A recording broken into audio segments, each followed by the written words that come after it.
How much of this you think it's is your daughter? I'm assuming she's also living in L.A., right? How much of it do you think is the climate of living in California and in L.A.? Definitely, California is a problem state for sure. I mean, listen, I'm stuck there. I can't go. I can't leave, and I wish I could, but. You haven't thought about Austin? There's a not guy Austin. there that does a lot of comedies. No, see, the funny thing about Austin is I consider it like a open mic city now, because all these young comics that are just new in the game have a place to go and be attached to somebody big, and I don't think it's necessarily great for the business because a lot of people are getting famous off of 1 minute clips, then the headlining, and they don't have the hour that it takes to do the 1 hour. They have like maybe 10 minutes max, and then what do you do? Yeah. So are you performing 5-6 times a week just to like do what George Carlin told you? You're always working. You can't. It's like working out. You know. You have to. You have to. How many times a week if you don't work out? Are you on the stage? This week just twice. I'm doing 2 shows. Then next week I've got 8 shows. Next week I'm doing a movie and then 8 shows.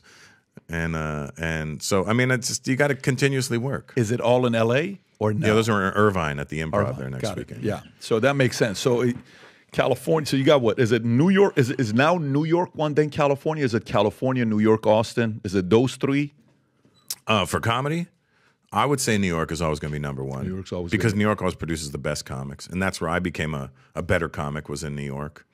There's just so many good comics out there now, and there's a lot of good comics now.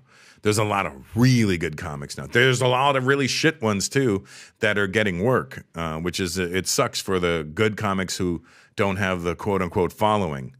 You know, there's so many really funny guys that just I watch and I go, Jesus, I really got to step my game up. But isn't that going to filter itself out? Like if you're not a good comic, eventually, the market's going to filter you out. Yes, eventually, but that's a process too. It doesn't happen overnight. Are there people that have done over 10 years of being in this business with still behind closed doors? Everybody said that guy's pretty bad at what he does.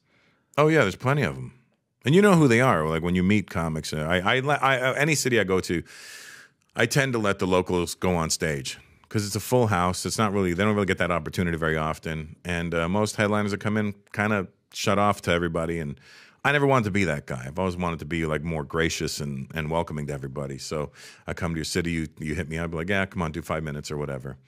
And I'll listen. I won't listen to their act. I'll listen to the audience reaction. And then I'll ask them when they come off. Like if it's a quiet out there and the guy comes on, I go, how was it? Oh, it was great. I'm like, okay, this guy's never going to work. This guy's never going to make it.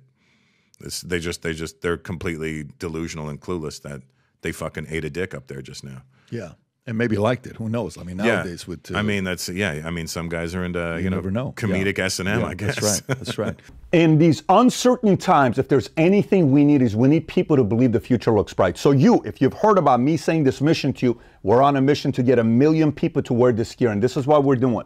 If you buy one of these hats, there's a category of buying one hat, getting the second one free. If you haven't yet worn this gear publicly, go ahead and test it out. Buy some of the gear, wear it in public, and see how many people will stop by and say, you also watch Valuetainment? You also follow PBD Podcast? I do too.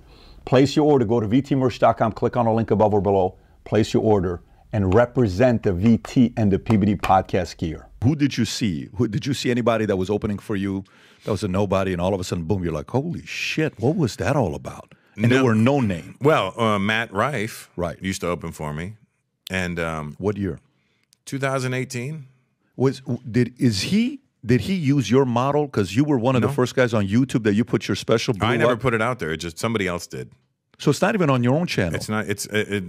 No, I have my own channel now. No, I know, but it wasn't on your own channel. It wasn't on my own channel. Wow. Yeah, I still don't have any idea how to work that social media world. You still got a couple million subscribers, Don. Yeah, I'm doing okay there. But Matt Rife, listen, this kid, when he was opening for me, he was killing.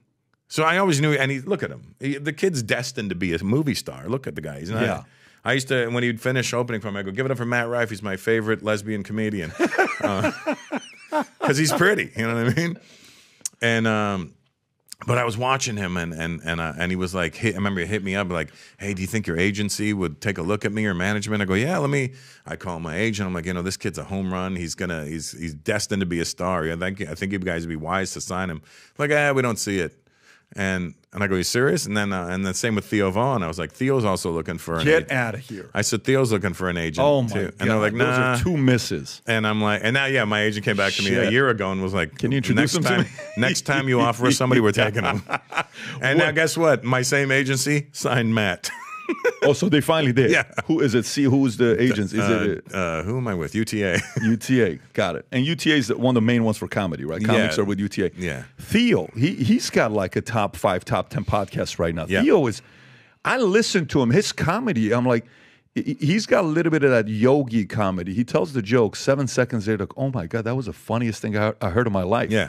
Very different style. By the way, is it true that he's the guy from that video on Jerry Springer? Is that him? I don't know. I've never heard that. Have you seen this one or no, Rob? No.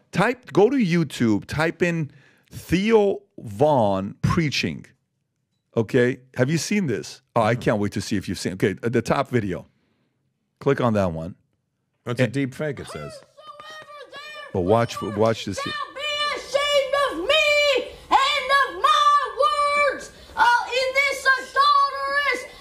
Does that look like a deep fake? That's a deep fake. It is a deep fake. This is Brian Monarch. That's what Brian Monarch does. He creates deep fakes. Let me tell you, I've seen this thing so many times. And I said, there's no way this guy was this boy growing up. And he tells us stories about his uncles. And we just talked about deep fake, like right before going live. Yeah. That's and it even says deep fake on it. But there's a, which one is it? What does that say, Rob? No, the one you just showed. Go back. What's the title on that one? You just had it right now. Does this child preacher understand the words he's yelling from the Oprah Winfrey Show 8 years ago? So there's no way there's deep fake 8 years ago. Okay, so that doesn't look like Theo. No, I got you. I got you. So they put the face on there. I got it. Well, listen, I fell for it because when I've seen this thing, I said to myself, that is hilarious for Theo. When's the first time he opened up for you? Theo never opened for me. Theo's always been his own animal. When's the first time you met him? Oh, shit, I met him years ago. I mean, I've been in LA 18 years, so I guess I don't even remember when I first met him, but he was always a good guy. Always a good guy.